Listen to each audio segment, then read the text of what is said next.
Assalamualaikum warahmatullahi wabarakatuh. Alhamdulillahirabbil alamin, wassalatu wassalamu ala asrofil anbiya'i wal mursalin sayyidina wa maulana Muhammadin wa ala alihi washabbihi ajmain. Perkenalkan, nama saya Emsyad Maulana Agani. Saya dari kelompok 3 bersama saudari Erni Hermawati. Di sini saya akan mempresentasikan makalah dengan judul Pendidikan Islam pada Masa Penjajahan Kolonial Belanda. Terutama saya terlebih dahulu menjelaskan, nanti dilanjutkan oleh saudari Hermawati. Yang pertama, kondisi umum pendidikan Islam. Awal mula bangsa Belanda datang ke Nusantara hanya untuk tujuan berdagang.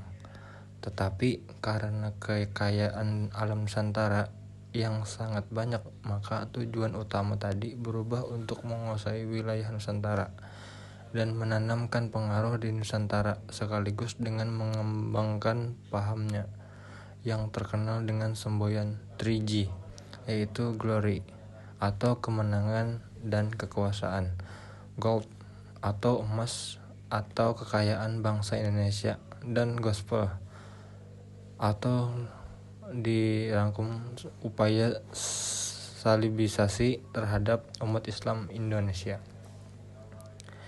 Keadaan pendidikan Islam pada masa pemerintahan kolonial Belanda yang dibagi menjadi beberapa tahapan, yaitu fase yang pertama. Pada fase ini pemerintahan kolonial banyak menguasai sistem yang sudah ada di Indonesia, termasuk dalam mengatur pendidikan dan kehidupan beragama sesuai dengan prinsip-prinsip kolonialisme, westernisasi, dan kristenisasi yang menjadi bagian dari misi mereka. Fase 2. Pada periode ini telah banyak dijumpai lembaga pendidikan Islam seperti Surau Farabek di Sumatera dan pesantren Tebu Irang di Pulau Jawa. Fase ketiga, isu nasionalisme sedang menyebar di kalangan pendidikan Islam. Pada saat itu telah timbul kesadaran untuk memperbaiki sistem pendidikan langgar dan pesantren, karena dianggap sudah tidak ada sesuai dengan iklim dan pangsa pasar pendidikan yang ada. Maka dirasakan kebutuhan untuk memberikan pelajaran agama di madrasah ataupun di sekolah secara teratur. Bisa disimpulkan bahwa pada masa kolonial Belanda, pendidikan Islam sudah memiliki bentuk dan ciri khas tersendiri dan sangat dekat dengan corak pendidikan tradisional yang memang sudah melembaga di dalam masyarakat, seperti pesantren, masjid, atau surau, dan madrasah yang dikenal belakangan. Kedua, kebijakan pemerintah kolonial Belanda.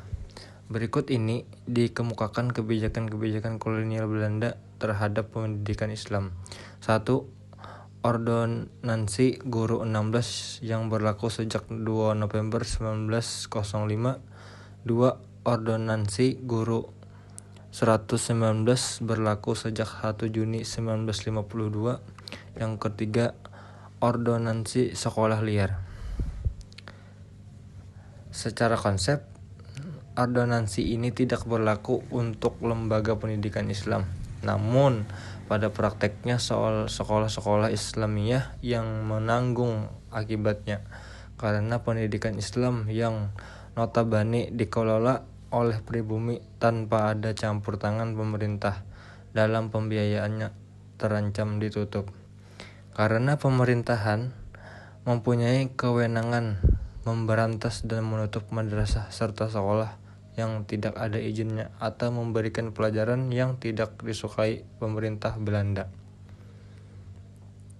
Pada periode akhir pemerintah Belanda, pendidikan Islam menemui format baru, yaitu lahirnya madrasah sebagai salah satu lembaga pendidikan Islam.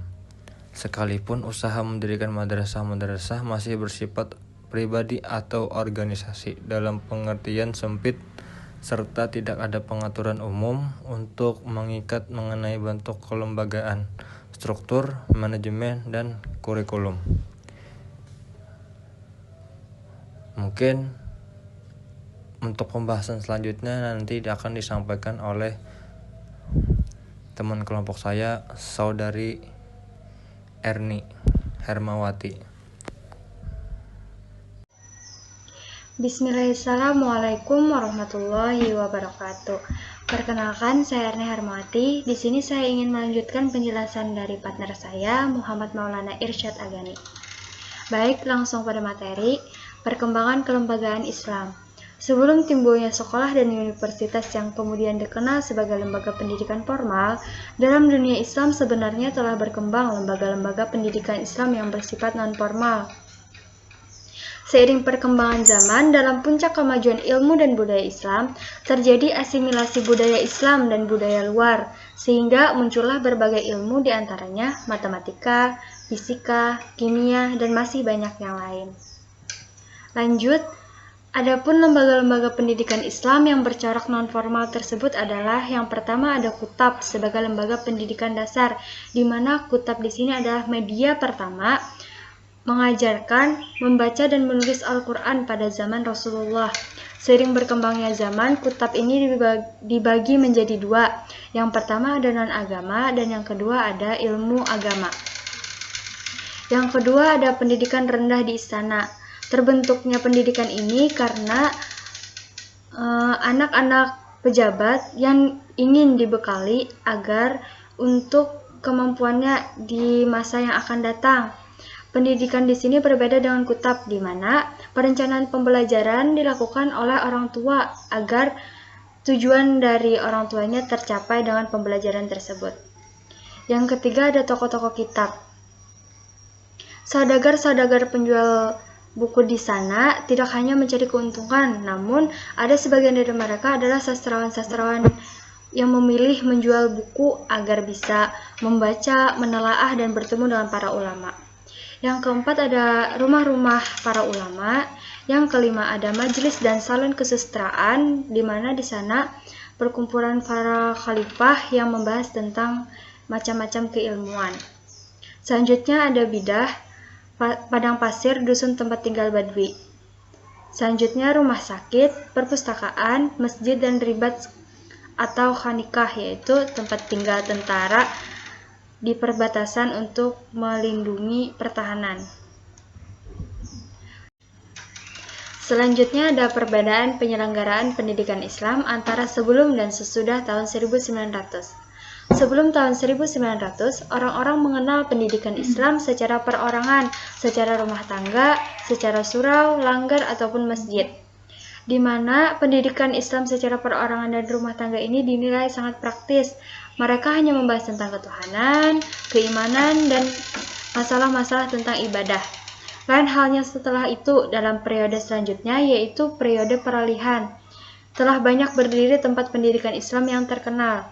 Periode peralihan ini boleh dikatakan dipelopori oleh Syekh Khatib Minangkabau dan kawan-kawannya, yang begitu banyak mendidik dan mengajar pemuda di Mekah, terutama pemuda-pemuda yang berasal dari Indonesia dan Malaya. Adapun pendidikan Islam sebelum 1900 bercirikan hal-hal sebagai berikut. Pertama, pelajaran diberikan satu demi satu. Kedua, pelajaran ilmu sorof didahulukan dari ilmu nahwu. Ketiga, buku-buku pelajaran pada mulanya dikarang oleh ulama Indonesia dan diterjemahkan pada bahasa setempat. Yang keempat, kitab yang digunakan umumnya ditulis dengan tangan. Selanjutnya ada ciri-ciri pelajaran agama Islam pada masa peralihan atau sesudah tahun 1900. Pertama, pelajaran untuk 2-6 ilmu itu dihimpun sekaligus. Kedua, pelajaran ilmu nahwu didahulukan atau disamakan dengan ilmu sorof. Ketiga, buku pelajaran semuanya dikarang ulama Islam kuno dan dalam bahasa Arab. Yang keempat, buku-buku semuanya dicetak.